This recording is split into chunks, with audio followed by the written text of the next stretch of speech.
So hello no ngayon no, pag-usapan natin itong tungkol sa purgatorio no na gawa-gawa ng mga Katolik no. Kasi sila yung sa kanila kasi ito nagmula eh. Ano ba ang purgatorio? Nakasulat ba ito sa Biblia?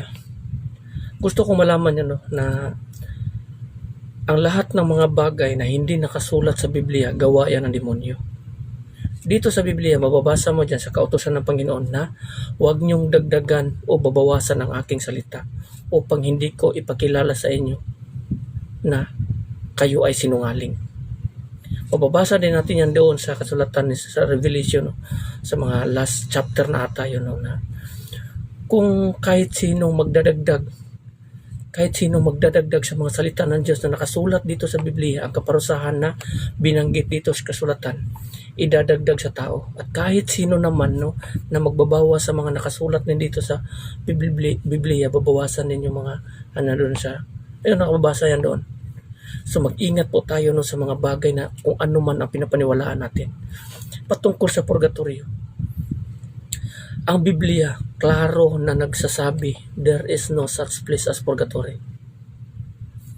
Only langit at saka impyerno lamang ang binanggit dito sa Biblia at walang purgatorio. Pagkatapos mamatay ang isang tao, mabubuhay siyang muli ayon dito sa nakasulat. Masama man o mabuti, mabubuhay siyang muli at haharap sa hukuman. Ang ibang tao papunta doon sa buhay na walang hanggan at ang iba naman papunta doon sa impyerno, kamatayan na walang katapusan. Yan ang binanggit ng ating Panginoong Hesukristo dito sa kasulatan at binanggit din yan ng ating Diyos sa panahon ng mga propeta. So kung maniwala kayo sa mga purgatorio, namumuhay kayo sa kasinungalingan, hindi nyo alam kung ano ang naghihintay sa mga taong namumuhay sa kasinungalingan. Kaya mag-ingat kayo sa inyong mga pinapaniwalaan. Kaya nga sabi ng ating Panginoon Jesucristo, di ba? Mag-ingat kayo sa inyong pakikinggan. Bantayan nyo ang inyong sarili. Guard your heart and mind.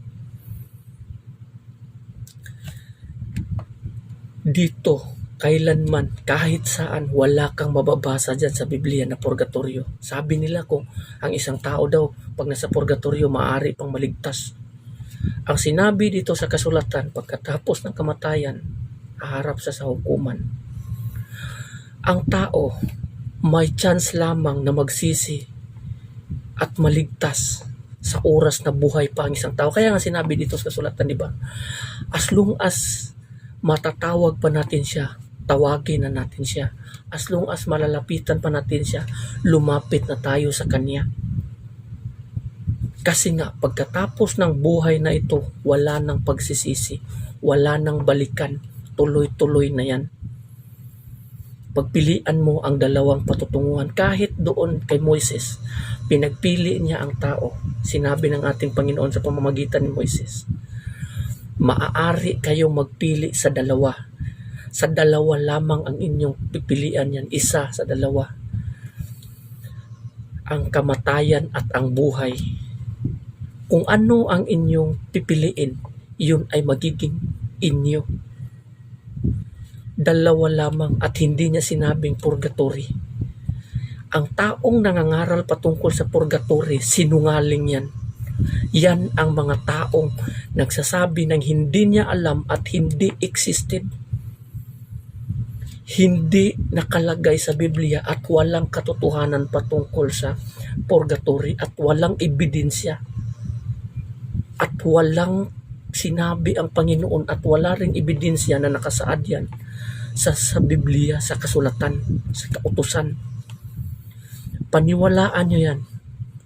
At sa impyerno kayo didiretso. Kasi nga, napapansin nyo, halos mga sinasabi ko patungkol talaga nga babagsak talaga sa impyerno. Kasi nga, ang mga tao ngayong panahon, mas namumuhay sa kasinungalingan kaysa mismo namumuhay sa katotohanan. Gaya nito, purgatory, iligtas mo ang kalagnicuan. Iligtas mo ang kaluluwa ng sa purgatorio. There is no such place as purgatory. Para kang isang aso, tahol ng tahol, wala namang nakikita. Para kang isang tao na lumalakad sa dilim, hindi mo alam kung ano ang nasa dulo, bangin. Ang taong namumuhay sa katotohanan susunod sa kalooban ng Panginoon at kautusan. Pero ang taong namumuhay sa kasinungalingan maniniwala sa mga sinungaling, sa mga kasinungalingan na hindi naman existed, hindi naman totoo, walang katotohanan. Ipagpatuloy nyo ang pagpapanipaniwala sa mga ganito. Darating yung araw, ang puot ng Diyos mananatili sa inyo. Huwag nyo naman sanang gawin. Huwag nyo naman sanang gawin ang sarili nyo na ganito na mangyayari. Kasi nga dito sa kasulatan sinabi, kung ang isang tao minahal niya ang kanyang sarili, iiwan niya ang kanyang kasalanan at magbabalik siya sa Panginoon. Yan ang sinabi dito. Pero kung hindi mo minahal ang iyong sarili, ayun, mamumuhay ka sa kasalanan.